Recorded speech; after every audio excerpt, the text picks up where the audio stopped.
ఓం నమో నారాయణాయ. ఆణిముత్యం. లోకహితం కోసం చేసే తపస్సుతో లోకాలు చల్లబడతాయి.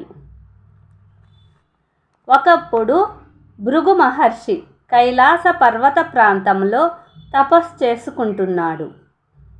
కార్తవీర్యార్జునుడి వల్ల జమదగ్ని మరణించాడు. అప్పుడు జమదగ్ని భార్య అయిన రేణుకాదేవి సహగమనం చేయబోతే ఆమెను వారించి జమదగ్నిని బతికించాడు భృగు మహర్షి. అలా త్రికాల వేది అయి తన వంశస్థులను రక్షించాడాయన.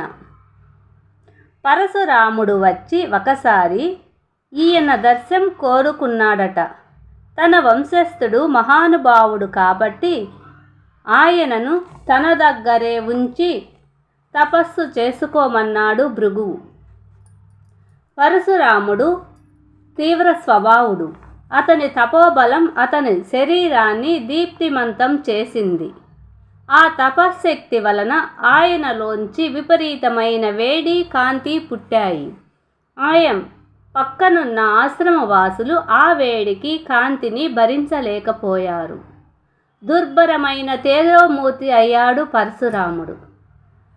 ఈ వీడియోను కొసదాకా చూడండి, అర్థమవుతుంది.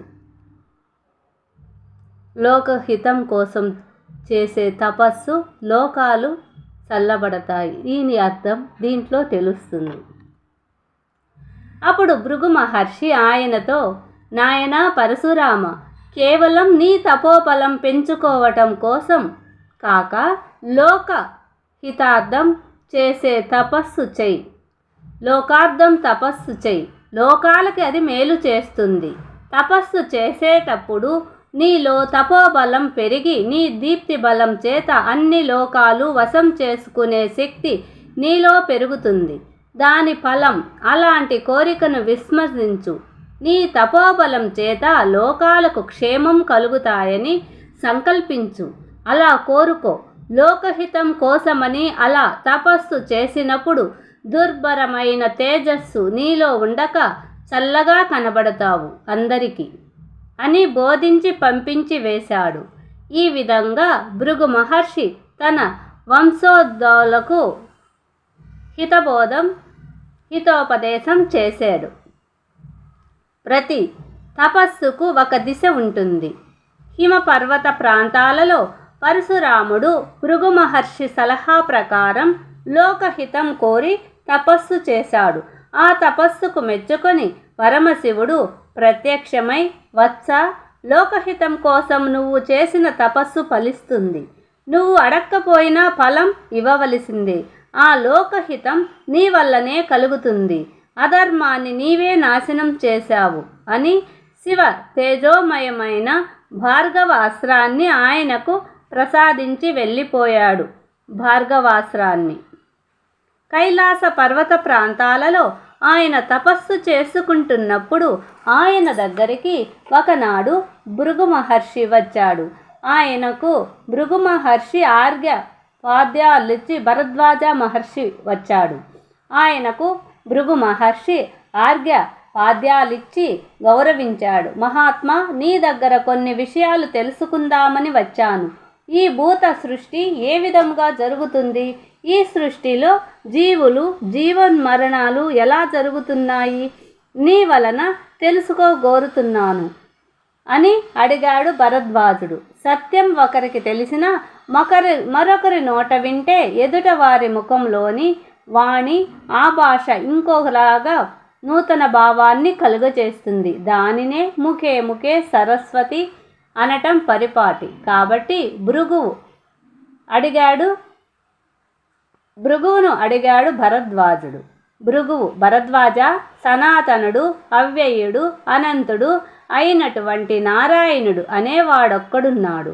ఈ భూత సృష్టి చేయటానికై తనలో ఒక సహస్రాంశ భాగాన్ని బయటకు తీసుకువచ్చి మనస్సు అనే ఒక జరా మృత్యువులు లేనటువంటి ఒక అనుపమమైన వ్యక్తిని సృష్టించాడు. అతడిలోంచి మహత్తు